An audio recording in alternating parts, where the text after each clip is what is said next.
slightly alternate version of the partly the curiosity, partly a sense of adventure, but mostly it's for the fame and money line, is reworked into Zaphod talking about the Nano situation. What were you doing visiting Earth, Zaphod? Why were you headed for Ireland? Well, it was partly the curiosity, partly a sense of adventure, but mostly it was the money. Money? Money in mind-mangling amounts. That was close! Will somebody do something? In the Restaurant at the End of the Universe novel, Douglas Adams wrote lyrics for 2 songs about teleportation. Dirk Maggs previously got Philip Pope to put the lyrics to music for the Hitchhiker's Guide to the Galaxy radio show live, creating the song The Teleportation Blues. For the Hexagonal Phase, they worked the song into the plot. And to add another thing, Zaphod's second head is detached from him, being renamed Left Brain. In the Hexagonal Phase, Left Brain explains he was detached due to a teleporter malfunction. He then sings the Teleportation Blues in order to explain the situation to the rest of the cast. Mitchman plays Left Brain and performs the song. I have another brain we can use. We are so screwed! Where is your other head, Zaphod? In the control panel. Let's slide him out. I call him LB, Left Brain, because he was on the left and the brainy one. Yuck. He just floats in the jar. I'm resisting the temptation to ask if he's pickled. Hey, Trillion baby, looking good. Hi, LB. Well, he's still got the charm. If maybe a touch more eyeliner? A forward-thrusting backlit champion of the boudoir needs to look his best. What made you take him off, Zaphod? Not enough mirrors in the bathroom? It was a style thing. Our headgear choices were clashing. Buff a biscuit, Beeblebrox. It was a teleporter malfunction. Let me tell you all about it. Roll the track. Zark, I forgot. What? It's karaoke night. Aldebaran's great okay. Alcohol spread a need. A Beetlejuice spread of girls will knock you off your feet. They'll do anything you like, real fast and then real slow. But if you have to take me apart to get me there, then I don't wanna go. Take me apart, take me apart. Oh, what a way to roam. And if you have to take me apart to get me there, I'd rather stay at home. Sirius is paved with gold, or so I've heard it said. By nuts who then go on to say, see towel before you're dead. I'd gladly take the high road, I'd even take the low. But if you have to take me apart to get me there, then I for one would go. Take me apart, take me apart. You must be off your head. And if you're trying to take me apart to get me there, stay right here in bed. When I teleported at home one night with Ron and Sid and Meg. Ron stole Maggie's heart away, and I got Sidney's leg. Yes, I got Sidney's leg. And that's the teleportation blues. Woo! I could almost sense the hip action. Impressive. Thanks, man. Excuse me, LB. The scene of Arthur meeting the Fenchurch construct in Wowbagger's ship includes 2 separate bits of scrapped Hitchhiker's Guide material. Namely, a bit of him saying, "If only you knew, if only you knew," to Wowbagger, and a bit about his appallingly dull life from the end of the Arthur's Nightmare section. Both of these bits were scrapped bits from Life, the Universe, and Everything, and were reworked into a conversation between Arthur and the Fenchurch construct. Fenchurch? No, I'm the ship's computer programmed to scan your memory, to find and then emulate the voice you are most comfortable hearing. Oh. For a moment, I... Yes? Nothing. I just hoped you were really... her. Sorry, I'm not. I don't actually know you at all, Arthur Dent. Ah, well, you have a lot to learn then. Oh, if only you knew. If only you knew. Knew what? That before you stands a space adventurer, time traveler, cave dweller, and converser with pan-dimensional mice. Right. What I'm looking at is a human male past his prime who would go pretty much unnoticed if it wasn't for the matted beard and tatty dressing gown. Oh. Oh? All my memories have dropped back into place with a sort of dull thud. Like when I was a child, the excitingly large Christmas parcels, which would arrive in late November and on December 25th, turned out to contain handkerchiefs and socks.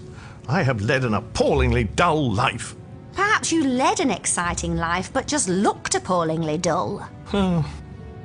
Perhaps the best that can be said is that I left the universe the way I found it. And even that's an overstatement. Please enter the body optimizer cubicle and tell me what you want. The section on the government of Urgle Falls Sandwich Haven, from a scrapped opening chapter of Life, the Universe, and Everything, was reworked into one of John Lloyd's guide entries. On the planet Urgle Falls Sandwich Haven, a new government has just been elected by a narrow majority of voters who prefer to believe any old fib printed in a lurid headline over mere facts. The new government is pledged to oppose, rout, and undo utterly all that the previous government set out to do. This involves moving the entire population of the planet back out of the sea, cutting off their fins, and learning about bricks again, while the mineral-rich seabed is ruthlessly plundered for private profit. But democracy is more important than a bunch of gangsters in power to the Urgle Falls Sandwich Havens. They just keep their fins somewhere they know they can find them after the next election. This relaxed approach to adversity is not shared by Zaphod Beeblebrox, who arrives on Asgard's Rainbow Bridge after a close encounter with the vacuum of space. The original scrap section on Wowbagger from Life, the Universe, and Everything, where he stole an immortality stone and was on the run, was reworked into a guide entry about an ancestor of Wowbagger named Wowbagger Ultrajax. Wowbagger the Infinitely Prolonged is not the first of his line to be afflicted by immortality, nor the first to wish it had not been thrust upon him. His ancestor, Wowbagger Ultrajax, had at some point early in his eventful life stolen the great quenchless stone of Firefrand from the majestic Vantrashell of Lob. So far from being thereby enabled to lead a life of shameless luxury and hedonism as he had hoped, he'd been forced to spend the greater part of his time fleeing the Silastic armor fiends of Striterax as they pursued him from world to world.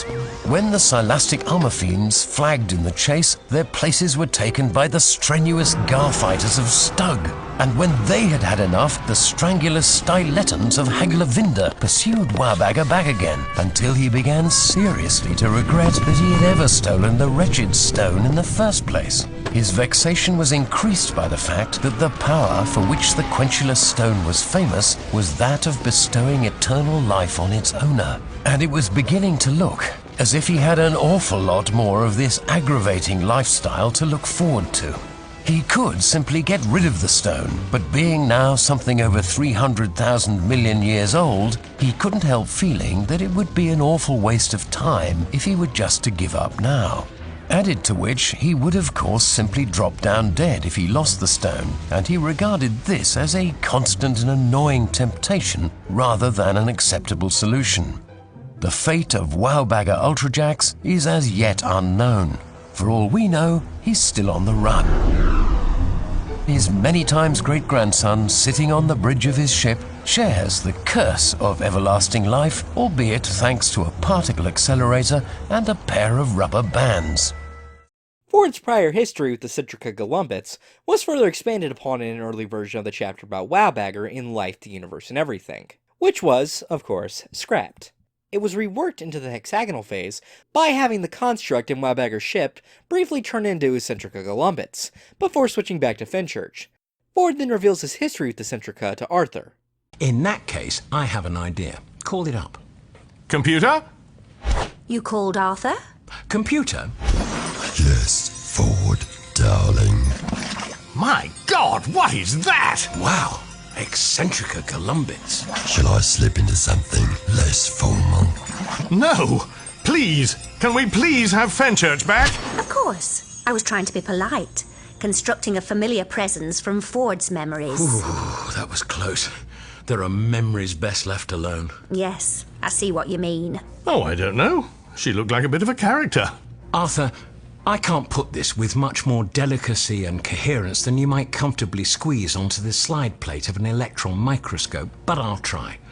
The number of people who have survived an entire night with Eccentrica, whose erogenous zones, I should add, start some 4 miles from our actual body, and whose embraces have been likened to an earthquake in a snake pit, is 0. But you did it, presumably? I managed 30 minutes, then I called a cab. Now, computer. The next section has an interesting history. One of the issues with adapting And Another Thing into a radio phase was that Arthur and Ford had little to do in the original book. To fix this, Dirk looked into a bunch of unused Hitchhiker's Guide to the Galaxy bits, and he found that in the original manuscript to Life, the Universe, and Everything, there was a section on prehistoric Earth, centered on the character called the Consultant, a man in a black suit who sat on a horse. Dirk was able to rework this section into the Hexagonal Phase by Ford getting the idea to use the ship's construct feature to make a construct of their memories they can't fully remember since they're so deep in their subconscious. So, Arthur and Ford end up on a construct of prehistoric Earth, where they meet the Consultant, and the scene plays out like it did in the scrap chapter. By total coincidence, the Consultant scene ends with him screaming about how there's no God, and if there is, it should strike him down where he stood, before getting struck by lightning. Both Thor and the concept of gods is a huge plot element of And Another Thing. You're aware that the Guide Mark II manipulated our minds to place us in a virtual form of time and space. Yes. Can you do the same thing? Not exactly. I don't have unfiltered perception, but I can create a construct which will seem real and will interact with you. But won't it just serve up stuff we know already? It has a pan-dimensional aspect. This ship was Thor's, so the computer is touched by godly magic. Well, in that case, look into my memory, beyond my conscious recall, and see if you can find someone from whom we could get some answers, both Arthur and myself at the same time. There is a lot beyond your conscious recall. You have spent an awful lot of time smashed out of your skull. Exactly. So, you can send us somewhere we can find some answers. Looks like I can send you into your past, yes. Just when I was hoping there might be a cup of tea in my future. Later, Arthur. Computer, do it. Sit comfortably then. Ready? Ready. Ready?